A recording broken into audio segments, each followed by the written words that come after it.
어제 우리는 하나님께서 불순종하는 자들에게 내리시는 재앙을 살펴보았습니다.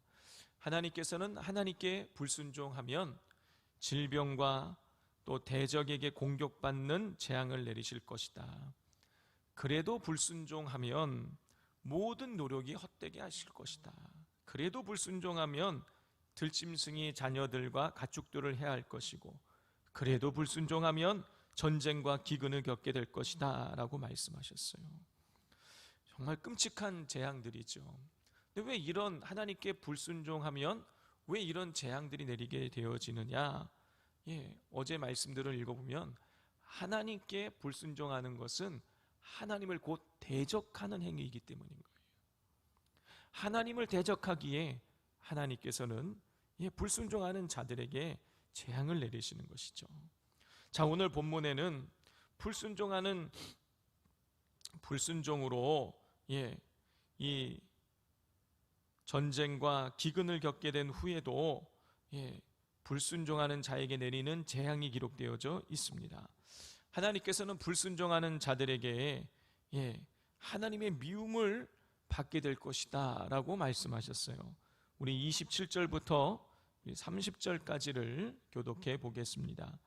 너희가 이같이 될지라도 내게 청종하지 아니하고 내게 대항할진대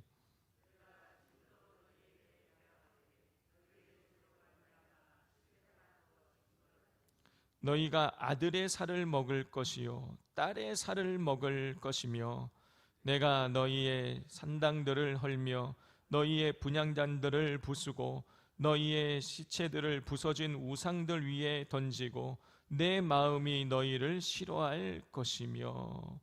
성도 여러분, 하나님께서 어제 나누었던 그런 재앙들을 내리심에도 불구하고 돌이키지 않고 하나님께 불순종하게 되어지면 아들과 딸의 살을 먹게 될 것이다. 또 분향단들이 부서지고 시체들은 우상들 위에 던져지게 될 것이다 라는 이런 아주 끔찍한 재앙을 내리시겠다고 말씀하셨어요.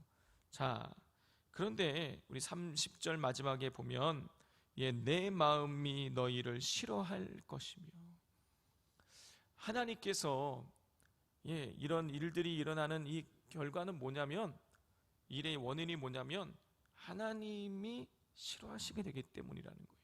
하나님께 불순종하고 하나님을 대적하게 되면 하나님이 싫어하시기 때문에 이런 일들이 일어난다는 것이죠. 성도 여러분, 신앙은 복잡하지 않습니다. 성경은 우리에게 복잡하게 이야기하지 않아요. 이 성경의 내용은 여러분, 하나님께 순종하고 그래서 하나님의 마음을 기쁘시게 해드리면 복을 받지만, 하나님께 불순종하여서 하나님의 싫어하심을 받게 되면 여러분, 끔찍한 저주를 받게 된다는 것입니다. 이 구약에 특별히 이 다섯 가지, 창세기, 출애굽기, 민수기, 신명기, 민수기, 신명기까지 이 모세 오경에는 이 복과 저주에 대한 이야기가 나와요. 그게 반복적으로 나오는 하나의 큰 줄거리인 것입니다. 한 주제예요. 그게 모세 오경의 저변의 밑에 아주 그냥 이렇게 깔려서 흐르고 있습니다. 그게 복과 저주예요. 하나님께 순종하면 복 받지만 순종하지 않으면, 불순종하면 저주를 받게 된다. 자, 또 우리 여섯 번째로 불순종하는 자에게 주어지는 재앙은 모든 성읍과 땅이 황폐해지는 것입니다. 우리 31절부터 35절까지를 교독하겠습니다. 내가 너희의 성읍을 황폐하게 하고 너희의 성소들을 황량하게 할 것이요 너희의 향기로운 냄새를 내가 흠양하지 아니하고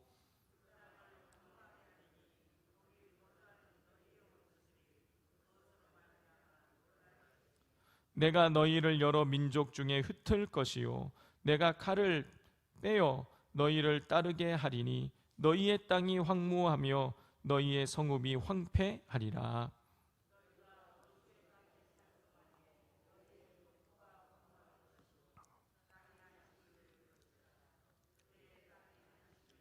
함께 읽겠습니다.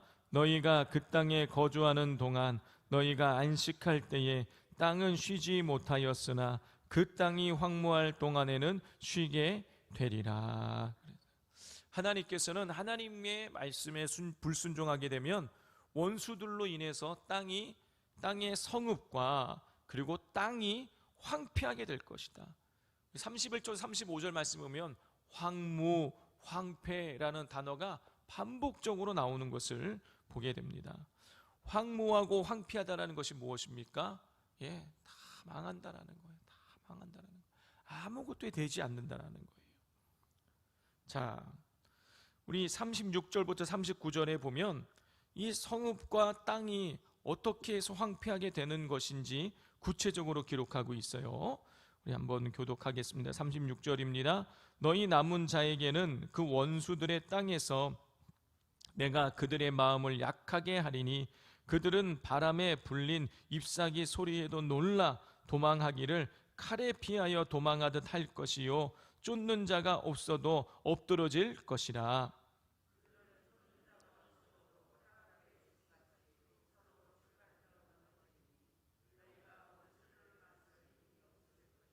너희가 여러 민족 중에서 망하리니 너희의 원수들의 땅이 너희를 삼킬 것이라. 너희의 원수들의 땅에서 자기의 죄로 말미암아 쇠잔하며 그 조상의 죄로 말미암아 그 조상같이 쇠잔하리라. 하나님께서는 불순종하는 자들이 원수들을 맞설 힘이 없어 망하게 될 것이고 또 원수들의 땅에서 자기의 죄와 조상의 죄로 말미암아 쇠잔하게 될 것이다. 불순종해서 망하고 또 자기의 하나님께 지은 죄로 조상의 죄로 인해서 망한다라는 거예요. 그리고 실제로 이런 일이 일어나게 됩니다.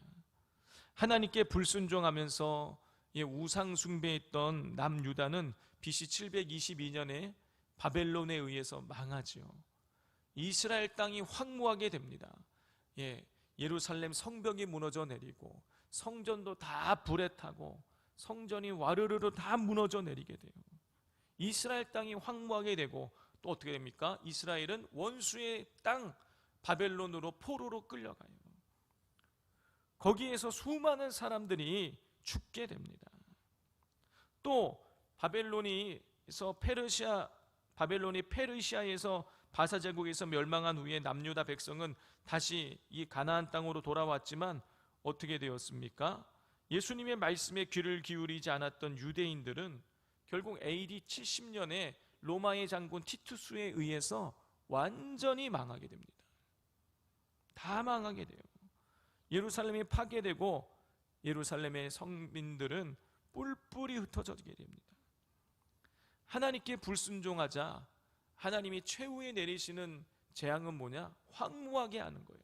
황폐하게 하는 것입니다. 어떤 소망도 품을 수 없게 만드시는 거예요. 성도 여러분, 우리 하나님의 말씀은 1.1획도 바뀌지 않고 그대로 다 이루어집니다. 하나님께 순종하는 자에게는 26장 1절부터 13절에 기록되는 놀라운 복이 주어지지만 풍요를 주시고 안정과 평화를 주시고 번성과 창대의 복을 주시지만 하나님께 불순종하게 되어지면, 그래서 하나님을 대적하게 되어지면 생각지 못했던 끔찍한 재앙들이 이루어지는 것이죠. 하나님이 이런 재앙을 말씀하시는 이유는 겁주기 위해서가 아닌 것입니다. 하나님 말씀을 지키라는 거예요. 하나님이 우리에게 재앙을 내리시는 분이 아니세요. 복 주시기를 원하시는 분이신 것입니다. 그러므로 이 사실을 기억하시고 철저하게 하나님 말씀에 순종하며 하나님의 기쁨이 되는 삶을 살아가게 되시기를 주님의 이름으로 축복을 드립니다. 이 시간에 우리 같이 기도하도록 하겠습니다. 이 시간 기도할 때에 우리가 어제도 기도했지만 하나님, 제가 하나님께 불순종하고 있는 것들이 있다면 하나님이 생각나게 해주십시오. 사울 왕처럼 부분적으로 순종하고 있는 것들이 있다면 그래서 우리 하나님 생각나게 하여 주셔서 온전한 순종의 제사를 하나님께 올려드리고 하나님의 기쁨이 되는 삶을 살아가게 해달라고, 우리가 하나님의 이 복을 받아 누리는 복된 가정, 복된 인생 되어지게 해달라고 기도해 주시고, 또 우리 산돌교회 또 주일 예배를 위해서 기도를 드리겠습니다. 주일 예배를 통해서 성령의 임재가 임하게 해달라고, 또 부족한 저에게 하나님께서 말씀의 영감을 더하여 주셔서 깊이 있는 말씀을 잘 증거할 수 있게 해달라고, 또 우리 장로님들 애쓰고 수고하시는데 우리 장로님들 가운데 은혜를 더하셔서 우리 교회에 맡겨진 사명들 넉넉하게 잘 감당하실 수 있게 해달라고 이 시간 주여 부르짖고 기도하겠습니다. 주여.